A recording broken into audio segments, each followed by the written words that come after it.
আসসালামু আলাইকুম। গ্যাংটকে এটি আমাদের প্রথম দিন। আজকে আমাদের সাঙ্গুলেকে যাওয়ার প্ল্যান থাকলেও একজন অসুস্থ হয়ে যাওয়ার কারণে আমরা সেই প্রোগ্রাম বাদ দিয়ে আজ কেবলই সাইট সিইং করব। আমার রুমের জানালা দিয়ে দেখা যাচ্ছে পুরো গ্যাংটক শহর, যেখানে মেঘেদের স্পর্শ করা যায়, মেঘেদের সাথে ভেসে বেড়ানো যায়। যদিও অনেক রাতে পৌঁছানোর কারণে আমরা ভালো হোটেল পাইনি, তাই নাস্তা শেষে আমাদের প্রথম টার্গেট হবে এই হোটেল রুমটি চেঞ্জ করা। সকালবেলা রুম থেকে বের হই, এই গরুর সাথে দেখা। গরু নয়, কুকুর। এখানকার কুকুরগুলো খুবই কিউট। আর বের হয়ে এই সাইক্লিং দেখতে পেলাম। সাইক্লিং আমার বরাবরই প্রিয়। আর এখানে এসে এত স্কুটার চালক দেখে আমারও একটু ইচ্ছে করছিল এই পাহাড়ি রাস্তায় কিছুক্ষণ স্কুটার নিয়ে ভেসে বেড়াতে। নাস্তা করতে এই রেস্টুরেন্টে এলাম। খুবই বাজে একটা এক্সপিরিয়েন্স ছিল এখানে। ওদের যে দাম সেটা খুবই বেশি ছিল। নুডলস ছাড়া তেমন কিছু ছিল না, তো খেলাম। আর এই যে ব্রেড অমলেট, এত পাতলা ডিম, মনে হচ্ছিল একটা ডিমের অর্ধেক দিয়ে বানিয়েছে। নুডলস ছিল 120 রুপি এবং চায়ের দাম ছিল 30 রুপি। ভাবা যায় যেখানে আমাদের নিজেদের হোটেলেরই চায়ের দাম ছিল 20 রুপি।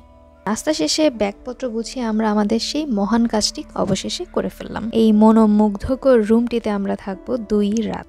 রুমটা আমাদের যথেষ্ট ভালো লেগেছে, কারণ এর আগে আমরা দার্জিলিংয়েও ছিলাম, এর আগে আমরা সিকিমের আরেকটি হোটেলেও ছিলাম।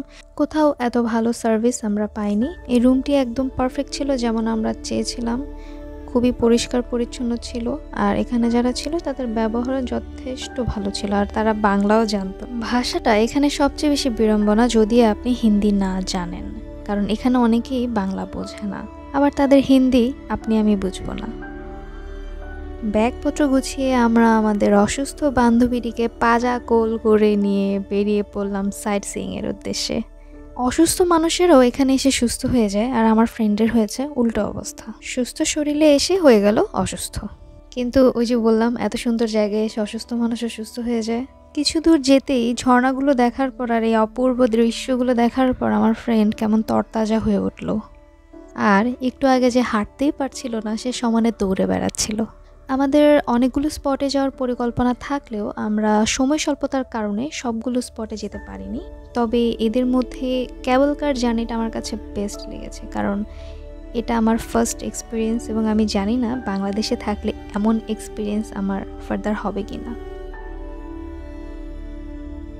এই ফলসটার নাম হচ্ছে ব্যাকথ্যাং ফলস। জানি না উচ্চারণটা ঠিক আছে কিনা। আপনারা যদি সঠিকটা জেনে থাকেন আমাকে কমেন্টস করতে পারেন। কিন্তু খুব বেশি সময় নেইনি, কারণ আমাদের হাতে অনেকগুলো স্পট ছিল।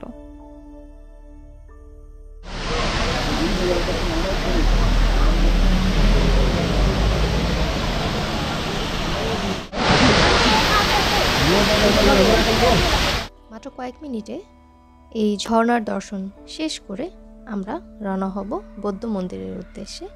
সেখানে গিয়ে আমরা সিকিমের যে ড্রেস আছে সেটি পরব এবং বেশ কিছু আলোকচিত্র ধারণ করে এরপর আমরা লাঞ্চের উদ্দেশ্যে বেরিয়ে পড়ব।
মোটামুটি এই বৌদ্ধ মন্দিরটার এক্সপ্লোরিং শেষ করে আমরা লাঞ্চের উদ্দেশ্যে রওনা হয়েছে। আমাদের যে হোটেলটি ছিল নিউ কাবেরী হোটেল, সেই হোটেল থেকে আরও কিছুটা সামনে এগিয়ে গেলে এই মলটি, এবং একদম বিদেশের আদলে তৈরি করা, যদিও আমরা বিদেশে আছি, কিন্তু খুবই সুন্দর ছিল, খুব পরিচ্ছন্ন ছিল। আর মজার ব্যাপার হচ্ছে সিকিমটা না অসম্ভব পরিষ্কার। আমি সিকিম নিয়ে একটু পরে আরও কিছু তথ্য দিব। তো আমরা এই কেএফসিতে ঢুকলাম। বাংলাদেশে যেহেতু কেএফসির অথেন্টিসিটি নেই, তো আমার মনে হয়েছিল এখানে হয়তো বা ডিফারেন্ট কিছু পাবো, কিন্তু খেয়ে মনে হলো না, সেম। আর এই হাউস অফ ক্যান্ডিতে ঢুকলাম। এখানে বেশ ভ্যারাইটিস ছিল ক্যান্ডির। আমরা এক বক্স নিয়েছি, টেস্ট করেছি, ভাল লেগেছে।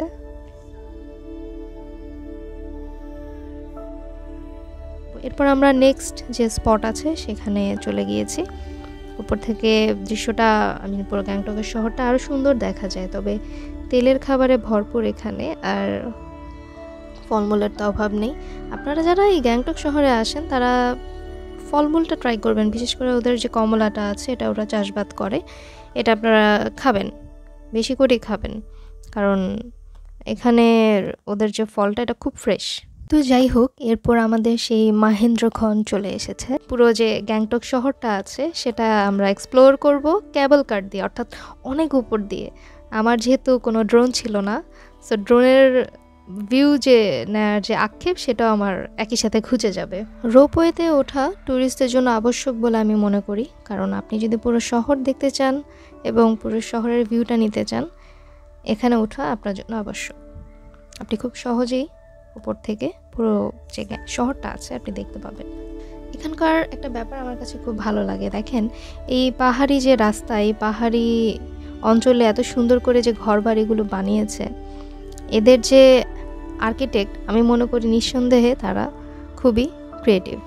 কারণ এত সহজ না পাহাড়ি রাস্তায় এভাবে সুনিপুণ হাতে এত পারফেক্ট মেজারমেন্টে বাড়ি তৈরি করা খুবই ডিফিকাল্ট। যদিও এখানে মাঝে মাঝে ভূমিধস হয়, খুব রিস্কি এখানে থাকা, কিন্তু এই সিকিমের শহরটা আমার কাছে অসম্ভব ভালো লেগেছে। বিশ্বাস করেন, আমি দার্জিলিংও গিয়েছি, আমি বলবো না দার্জিলিং অসুন্দর, দার্জিলিংও সুন্দর, কিন্তু সিকিমের রাস্তাঘাট এত পরিষ্কার, মাশাল্লাহ। মানে এখানকার রুলস রেগুলেশন খুব ভালো। এখানকার যে ফুটপাত আছে, ফুটপাতে মানুষ হাঁটবে, মানে রাস্তায় চলবে গাড়ি, এখানকার যে কুকুরগুলো আছে তারা পর্যন্ত এই রুলসটা ফলো করে। এবং এখানে রুলস এত স্ট্রিক্ট, রাস্তায় হাঁটা অবস্থায় যদি কোনো মানুষের অ্যাক্সিডেন্ট হয়, এটার দায়ভার কিন্তু গাড়ি চালকের না। অথচ আমাদের দেশে দেখেন, ফুটপাতে চলে গাড়ি, বাইক, আর রাস্তায় চলে মানুষ। রাস্তায় মানুষের জন্য গাড়ি চালানো যায় না, এত ডিফিকাল্ট। আমি এমনও হয়েছে বাইক চালানো অবস্থায় আমি দেখেছি, মানে মানুষজন যখন রাস্তা পার হয় তাদের ধারণা যে একটা 40 কিলোমিটার স্পিডে বা একটা 60 কিলোমিটার স্পিডের একটা বাইক আপনাকে, মানে আপনি হাত দেখালেন আর সে থামিয়ে দিবে, এত সহজ। যাই হোক, এত সুন্দর জায়গায় আমি এসব কথা না বলে একটা সুন্দর গান ছেড়ে দিই।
ভালোর মধ্যেও খারাপ থাকে, খারাপের মধ্যেও ভালো থাকে। ঠিক তেমনি এখানে আমরা কিছু স্ক্যামের শিকার হয়েছি। তো এইসব ব্যাপারগুলোতে আপনাদেরকে সতর্ক থাকতে হবে। যেমন আজকে আমরা যে সাইট সিইংয়ের জন্য গাড়িটি এনেছিলাম, এই গাড়িটি যে ঠিক করে দিয়েছিল সে বলেছিল গাড়ি ভাড়া হচ্ছে 3000 রুপি, কিন্তু 3500 রুপি, কিন্তু যে ড্রাইভার সে আমাদেরকে বলে দিয়েছে যে আমাকে দেয়া হচ্ছে 2500 রুপি এবং 1000 টাকা সে নিয়েছে। এখানে গেল একটা। আরও কিছু স্ক্যামের শিকার আমরা হয়েছি, সে বিষয়ে আমি একসাথে কিছু তথ্য পরবর্তীতে দিব। তো যাই হোক, আমরা এমজি মার্গের দিকে চলে গিয়েছি, আর এখানে একটা মিষ্টির দোকানও ছিল। আমরা সবাই মিলে সেখানে কিছু মিষ্টি টেস্ট করে দেখেছি। আহামরি কিছুই না, বাংলাদেশেও ভালো মিষ্টি আছে, এগুলো ভালোই। আর সেই যে বললাম কুকুরগুলো খুব কিউট, এখানে আরেকটি কিউট কুকুর দেখা যাচ্ছে। আমরা এখানে কিছুক্ষণ স্টে করে ডিনারের জন্য একটা জায়গায় যাব, সেটা হচ্ছে আসলাম বিরিয়ানি। এখানে এলে মুসলিম হোটেল খুব কম পাওয়া যায়, তো সেদিক থেকে আমরা আসলাম বিরিয়ানির সন্ধান পেয়েছি আরেকজনের কাছ থেকে। তিনি এখানে আগে এসেছিলেন, আমাদেরই ফ্রেন্ড, তো তার মাধ্যমে আমরা আসলাম বিরিয়ানির সন্ধান পেয়েছি। আসলাম বিরিয়ানি মানে যে শুধু বিরিয়ানি তা না, সব কিছুই আছে। আসলাম ভাই নিজেই তার পরিবার সমেত এই দোকানটি পরিচালনা করেন এবং তিনি বেশ ফ্রেন্ডলি একজন মানুষ। আপনারা গেলে খুব মনে হবে যে নিজের বাড়িতে বা আত্মীয় স্বজনের বাসায় বেড়াতে এসেছেন। যা চাইবেন তাই দিবে। আপনি যদি বলেন যে একটু শসা কেটে দেন, একটু মরিচ কেটে দেন, একটু যেটা চাইবেন আপনাকে সেটাই দিবে। শেষ হয়ে গেছে আবার এনে দিবে। তবে এখানে আরেকটা আসলাম বিরিয়ানি আছে, এখানে কিন্তু না, ওটা আরও ভেতর। তো সেখানে গিয়ে আমরা কি কি খেলাম, কি কি পেয়েছি সেই বিষয়ে একটা ছোট করে রিলস উপরে দেখবেন, লিঙ্কে আছে, সেখানে গিয়ে আপনারা দেখে নিতে পারেন। তো খাওয়া দাওয়া শেষ করে আমরা এখানে কিছুক্ষণ স্টে করে কিছু শপিং করি। তো ওদের যে শলগুলো আছে এগুলোর যে কালেকশন, এগুলোর যে কোয়ালিটি, এগুলো বেশ ভালো ছিল, দামগুলো রিজনেবল ছিল। আমি 2টো শল নিয়েছি, আপনারা যদি চান তাহলে আমি চ্যানেলে আপলোড করতে পারি। এরপর আমরা আমাদের হোটেলে ফিরে যাই একটি ট্যাক্সি ভাড়া করে। খুব বেশি দূরে ছিল না, 3 কিলোমিটার দূরে ছিল আমাদের হোটেল। 200 রুপির মতো, 250 রুপির মতো নিয়েছে।